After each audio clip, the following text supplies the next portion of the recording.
তোমরা যারা নতুন কমিটিতে হয়েছে, নেতা হয়েছে, তোমাদেরকে একটা কথা বলি, রাজনৈতিক দলগুলো কিন্তু একটা শিক্ষা ক্ষেত্র, বিশ্ববিদ্যালয়ের চেয়ে বড় বিশ্ববিদ্যালয়।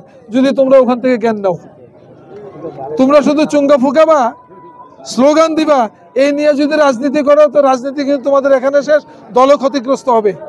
আর দলের মধ্যে আমি শফিক ভাইয়ের সাথে একমত, দলের মধ্যে কোনো অনুপ্রবেশ ঘটতে দেওয়া যাবে না। যদি কেউ দল করতে চায়, পরিশুদ্ধ হয়ে আসে, তার উপযুক্ত বডি থাকবে, আছে বডি বলতে আমি বুঝাচ্ছি যারা নিয়ন্ত্রণ করে, তারা যদি অ্যাকসেপ্ট করে অবশ্যই তাদেরকে ওয়েলকাম জানানো হবে। কিন্তু কোনো অনুপ্রবেশ ঘটিয়ে কারোর সাথে ছবি তুলে এটাকে প্রচার করে দিয়ে আরেকজনের মানসম্মান নষ্ট করার যদি প্রক্রিয়া চালায়, তো এটা কিন্তু এই গ্রামে সম্ভব হবে না। আমাদের এই গ্রামটা কিন্তু খুব একটা উন্নত গ্রাম ছিল না, আপনারা জানেন, আপনারা যারা আগে আসছেন রাস্তাঘাট কোনো কিছু ছিল না, কিন্তু আল্লাহর অশেষ রহমতে দুই চারটা মানে বড় বাজার, ইলিয়টগঞ্জ, গরিপুর আর আশেপাশের দুই একটা গ্রামের পরে এই অঞ্চলের সকল গ্রামের মধ্যে কিন্তু আনোয়াখলাতে বিদ্যুৎ আগে আসছে, বিদ্যুৎ আগে আসছে। হ্যাঁ, এবং ডক্টর মোশাররফ সাহেব এখানে আসছেন, এখানে আসছিলেন, সকল দলের লোকরা বক্তৃতা করেছে। আমি মোশাররফ সাহেবকে বললাম যে স্যার, আমি তো রাজনীতি করি না, আমার এখানে আওয়ামী লীগের নাজমা বেগম শুরু করবে বক্তৃতা, বুঝছেন, নূরপুরের। হ্যাঁ, জাতীয় পার্টির থেকে আমাদের গ্রামের একজন করছে বক্তৃতা। সেভাবে কিন্তু আমরা একটা ঐতিহ্য সৃষ্টি করেছি এবং অনুষ্ঠান উপস্থাপন করেছেন বাংলাদেশ সংবাদ পাঠক সমিতি টেলিভিশনের যে সভাপতি জাহিদ ইকবাল।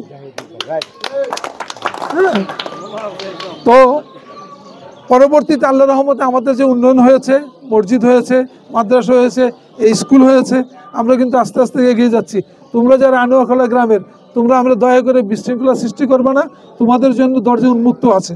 এখান থেকে যদি কেউ উপরের স্তরে চলে যায়, সেই পদ পূরণ করার জন্য তোমরা আগে আসবা। এখানে বিভেদ সৃষ্টি করা যাবে না কিন্তু, আর বিভেদ সৃষ্টি করা গেলে কিন্তু কাউকে কিন্তু ছাড় দেওয়া হবে না, এটা কিন্তু আমি ডিক্লেয়ার করে দিই। আমি কিন্তু কখনোই কোনো রাজনীতির কোনো কিন্তু হস্তক্ষেপ করি নাই, কিন্তু আমার বন্ধুবান্ধবরা, আমার স্বজনরা সব মিলিয়ে কিন্তু এই ক্ষেত্রে অনেকেরই পদচারণা আছে, আমি তাদের পরিচয় এখন দিতে ছিলাম না। তবে আপনাদের এক নেতার সাথে আপনাদের যারা আপনারা যুবদল থেকে আসছেন, হ্যাঁ, আমি একটা সংগঠনে ছিলাম 8 বছর, সেটার আমি সভাপতি ছিলাম, আর আপনাদের মোনায়েম মুন্না ছিল তার সহসভাপতি। হ্যাঁ, তো যাই হোক, আমার বক্তব্যকে আমি ইতি টানবো। আমি আপনাকেও রিকোয়েস্ট করব, এদেরকে মাঝে মধ্যে একটু রাজনীতির যে চর্চা করতে হয় কিভাবে, রাজনীতির জ্ঞান, রাজনীতিক নেতা হইলে সততা তো একটা আছেই, বুদ্ধিও রাখতে হবে, অন্তরটাকে পরিষ্কার রাখতে হবে, জানার আগ্রহ থাকতে হবে। জানার আগ্রহ না থাকলে কিন্তু রাজনীতিক নেতা হওয়া যায় না। হ্যাঁ, দলের পেছনে পেছনে কিন্তু স্লোগান দেওয়া যায়, কিন্তু নেতা হয়ে যায় না। আমি আশা করি আনোয়ারখেলার থেকে বুদ্ধিমান অনেক নেতা বেরিয়ে আসবে। এবং আজকে আপনারা যারা কষ্ট করে বাড়ি থেকে আসছেন, আপনাদের আজকে আসলে এই সময়টা শীতের সময় আমরা তেমন করে আপ্যায়ন করতে পারি নাই। হ্যাঁ, আপনাদেরকে ইনশাল্লাহ আমরা একসময় দাওয়াত দেব, আপনারা আমাদের গ্রামে আসবেন। হ্যাঁ, আমি যেদিন থাকি সেদিনই আপনারা আসবেন। আপনাদের প্রতি আমাদের কৃতজ্ঞতা, সাংবাদিক ভাইদের প্রতি কৃতজ্ঞ। দুইজন ইয়াং সাংবাদিকের সাথে আমার অনেকক্ষণ কথা হয়েছে। এখানে যে আলোচনা হয়েছে, আপনারা যারা আসছেন মনে রাখবেন, একেবারে সত্যি ঘটনাটাই আলোচনা হয়েছে, একেবারে একদম খাঁটি সত্যি কথা আলোচনা হয়েছে। আমাদের কারো বিরূপ নাই। আজান পড়ছে নাকি? আচ্ছা, একটা ব্যক্তির কথা না বললে না হয়। আনোয়ারখলার গর্ব, আনোয়ারখলার গর্ব। আনোয়ারখলাতে কাজ করেছেন, শুনেছেন মান্নান সাহেব কাজ করেছেন। এখানে এক সময়ের কর্মী আছে হালিম, এখানে মুসলিউদ্দিন নামে একজন কর্মী, সে কিন্তু মারা গেছে। আওয়াল সরকার ছিলেন এখানে। এই বাড়িতে কিন্তু একজন বিশিষ্ট ব্যক্তি আছেন, যিনি 52 ভাষা আন্দোলনের সময় ফজলুল হক হলের বিপি ছিলেন। ফজলুল হক হলের কিন্তু বিপি ছিলেন, খেয়াল করেন কথাটা। উনি ভাষা সৈনিক আব্দুল জলিল সরকার। ওনার ছেলে এবং ছেলের বউ পিএইচডি করছিল, ছেলে এবং ছেলের বউ পিএইচডি করছিল আপনার উত্তর কোরিয়া, দক্ষিণ কোরিয়াতে। সেখানে ওই শেষ সমাপনী অনুষ্ঠান উনি গেছেন, ওখানে হার্ট ফেল করে মারা গেছেন। হ্যাঁ, উনি বোধহয় খুব বেশি আনন্দিত হয়ে গেছেন।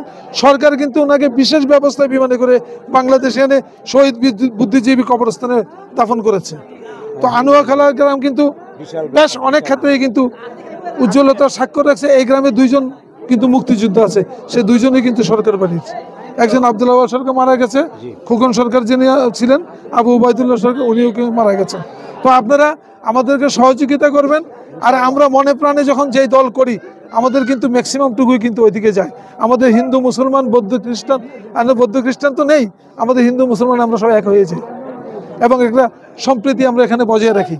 এই যে সম্প্রীতি বজায় রাখার জন্য যে আমাদের উদ্যোগ, আশা করি আপনারাও সহযোগিতা করবেন। আপনাদের প্রতি আবারও অশেষ ধন্যবাদ। এবং যারা আজকে এই নেতৃত্ব পেয়েছো, তোমরা যারা কমিটিতে আসছো, দয়া করে তোমরা সবার সাথে সদ্ব্যবহার করবা। তোমরা সবাই দাঁড়াও একটু, হ্যাঁ, এবং এতে অহংকার কেউ করবে না। আল্লাহ কিন্তু অহংকারী লোককে পছন্দ করেন। এবং আর যারা পদ পায় নাই তারাও একসময় পদ পাবে, তবে তাদেরকে নিয়ে তারা কাজ করতে হবে।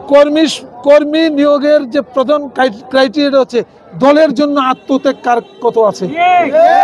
এই প্রসঙ্গে একটা কথা বলি, আমি হ্যাঁ তোমরা এদিকে চলে আসো। আমি কালকে একটা জায়গায় ছিলাম, সেখানে আপনারা জানেন যে মুগ্ধ মারা গেছে। মুগ্ধ পানি লাগবে করে চিৎকার করছে। আমাদের সামনেই কিন্তু মুগ্ধ মারা গেছে। তার চাচা কালকে আসছিলেন, আমার এক বন্ধুর এখানে, তাকে এই কথাটা মানে উনি মুগ্ধকে নিয়ে আধা ঘন্টা কান্না করছে। মুগ্ধ এত ভালো ছেলে, তাদের আত্মত্যাগকে আমরা বৃথা যেতে দিতে পারি না। ইনশাল্লাহ আমরা একটা গণতান্ত্রিক কাঠামোর মধ্যে আমরা অচিরেই চলে যাব এবং এই দেশটাকে নেতৃত্ব দেওয়ার জন্য তোমরা যারা ইয়াং আছো, নেতা শুধু মুশাররফ সাহেব দিবেন না, এই গ্রাম তো হচ্ছে আসল খুঁটি। গ্রাম ঠিক না থাকলে কেন্দ্রও ঠিক থাকবে না। তোমরা এই গ্রামের নেতৃত্ব দিবা, তোমাদের সাফল্য কামনা করি। আমি আবার সকলের শফিক ভাই সহ সবার প্রতি বিনম্র শ্রদ্ধা জানিয়ে আজকের এখানে কথা শেষ করছি। ইনশাল্লাহ আরেকদিন দেখা হবে।